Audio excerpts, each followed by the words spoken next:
Бір ауылда сырт көзге үлгілі көрінетін бір отбасы өмір сүріпті. 3 баласы бар, шаңырағы бүтін. Көрген жұрт, міне нағыз отбасын ұстап отырған азамат деп мақтайды екен. Бірақ сол шаңырақтың ішінде әйелдің жүрегі ғана бұл сөзбен келіспейтін. Күйеуі әйелін тастамайтын, отбасын асырайтын, балаларын жақсы көретін. Бірақ бір әдеті бар еді.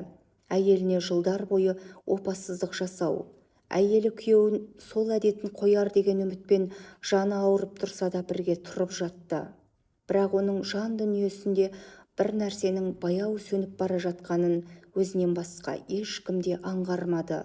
Бір күні күйеуі кешке үйіне келсе, әйелі дастархан жайып қойыпты. Үстелде 2 шам жанып тұр екен. Бүгін қандай мереке деп сұрады күйеуі. Әйелі жай ғана жымиып, ешқандай мереке емес. Бүгін мен бір нәрсені түсіндім дейді. Нені? Әйелі шамдардың біреуін өшіріп, мынау сенің ұғымыңдағы адалдық. Үйді тастамау, отбасын асырау, балалардың әкесі болу. Сосын екінші шамды көрсетіп, ал мынау әйелдің жүрегіндегі адалдық.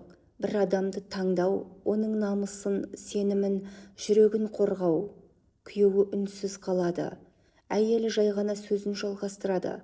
Сен бірінші шамды өшірмей ұстап келдің, бірақ екіншісін өзің байқамай өшіріп алдың.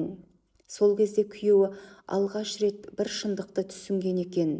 Отбасын тастамау адалдықтың басы ғана, ал бір жүректі сындырмау адалдықтың шыңы. Себебі кейбір еркектер үйін тастамайды, бірақ әйелінің сенімін, қадірін, жан тыныштығын баяғыда тастап кеткенін байқамайды.